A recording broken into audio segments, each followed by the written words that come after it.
January 2007. Letters of Two Brides by Honoré de Balzac.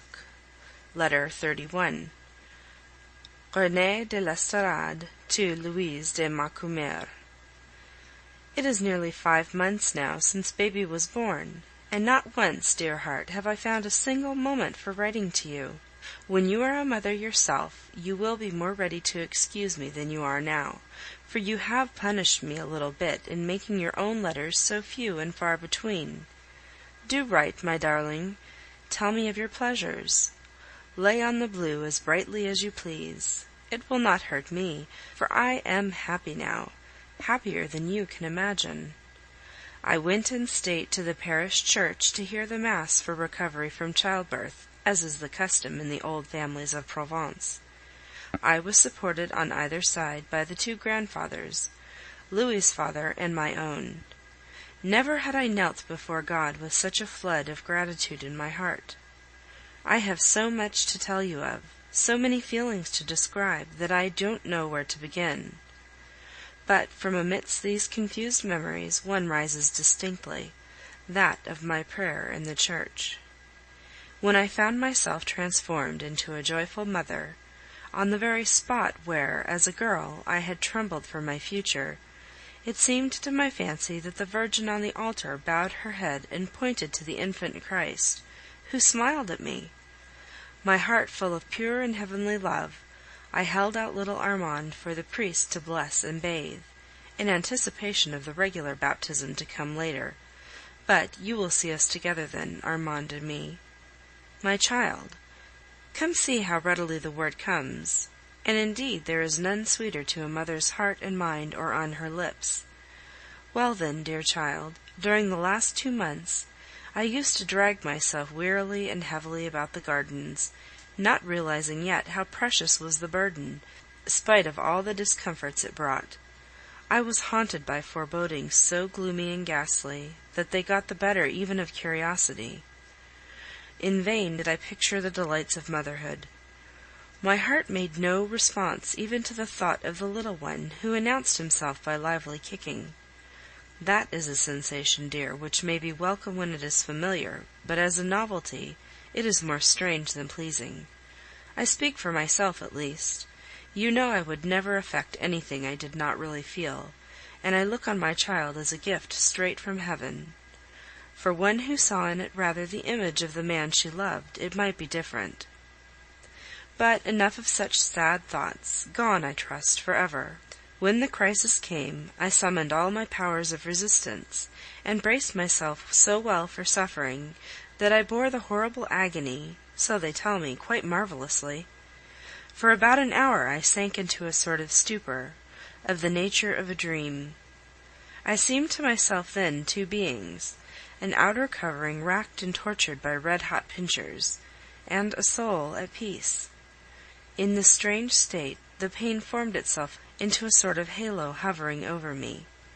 A gigantic rose seemed to spring out of my head, and grow ever larger and larger, till it enfolded me in its blood-red petals. The same color dyed the air around, and everything I saw was blood-red. At last the climax came, when soul and body seemed no longer able to hold together. The spasms of pain gripped me like death itself. I screamed aloud, and found fresh strength against this fresh torture. Suddenly this concert of hideous cries was overborne by a joyful sound, the shrill wail of the newborn infant. No words can describe that moment. It was as though the universe took part in my cries, when all at once the chorus of pain fell hushed before the child's feeble note. They laid me back again in the large bed, and it felt like paradise to me, even in my extreme exhaustion.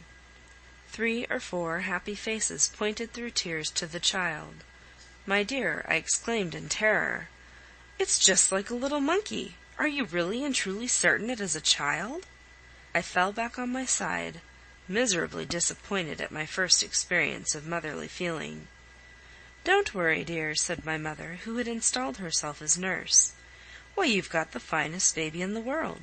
You mustn't excite yourself, but give your whole mind now to turning yourself as much as possible into an animal. a milch cow, pasturing in the meadow. I fell asleep then, fully resolved to let nature have her way. Ah, my sweet, how heavenly it was to waken up from all the pain and haziness of the first days, when everything was still dim, uncomfortable, confused. A ray of light pierced the darkness. My heart and soul, my inner self, a self I had never known before, rent the envelope of gloomy suffering, as a flower bursts its sheath at the first warm kiss of the sun, at the moment when the little wretch fastened on my breast and sucked. Not even the sensation of the child's first cry was so exquisite as this. This is the dawn of motherhood. This is the fiat lux. Here is happiness, joy ineffable, though it comes not without pangs. Oh, my sweet jealous soul, how you will relish a delight which exists only for ourselves, the child, and God. For this tiny creature, all knowledge is summed up in its mother's breast. This is the one bright spot in its world, towards which its puny strength goes forth. Its thoughts cluster round this spring of life, which it leaves only to sleep, and whither it returns on waking. Its lips have a sweetness beyond words, and their pressure is at once a pain and a delight which by every excess becomes pain, or a pain which culminates in delight. The sensation which arises from it, and which penetrates to the very core of my life, baffles all description. It seems a sort of centre whence a myriad joy-bearing rays gladden the heart and soul. To bear a child is nothing. To nourish it is birth renewed every hour. Oh, Louise, there is no caress of lover with half the power of those little pink hands, as they stray about, seeking whereby to lay hold on life. And the infant glances, now turned upon the breast, now raised to meet our own. What dreams come to us as we watch the clinging nursling! All our powers, whether of mind or body, are at its service. For it we breathe and think. In it our longings are more than satisfied. The sweet sensation of warmth at the heart, which the sound of his first cry brought to me, like the first ray of sunshine on the earth, came again as I felt the milk flow into his mouth, again as his eyes met mine, and at this moment I have felt it once more, as his first smile gave token of a mind working within. For he has laughed, my dear, a laugh, a glance, a bite, a cry, 4 miracles of gladness which go straight to the heart, and strike chords that respond to no other touch. A child is tied to our heartstrings, as the spheres are linked to their Creator. We cannot think of God except as a mother's heart writ large. It is only in the act of nursing that a woman realizes her motherhood in visible and tangible fashion. It is a joy of every moment. The milk becomes flesh before our eyes. It blossoms into the tips of those delicate flower-like fingers. It expands in tender, transparent nails. It spins the silky tresses. It kicks in the little feet. Oh, those baby feet, how plainly they talk to us! In them the child finds its first language. Yes, Louise, nursing is a miracle of transformation going on before one's bewildered eyes. Those cries, they go to your heart and not your ears. Those smiling eyes and lips, those plunging feet, they speak in words which could not be plainer if God traced them before you in letters of fire. What else is there in the world to care about? The father? Why, you could kill him if he dreamed of waking the baby. Just as the child is the world to us, so do we stand alone in the world for the child. The sweet consciousness of a common life is ample recompense for all the trouble and suffering. For suffering there is.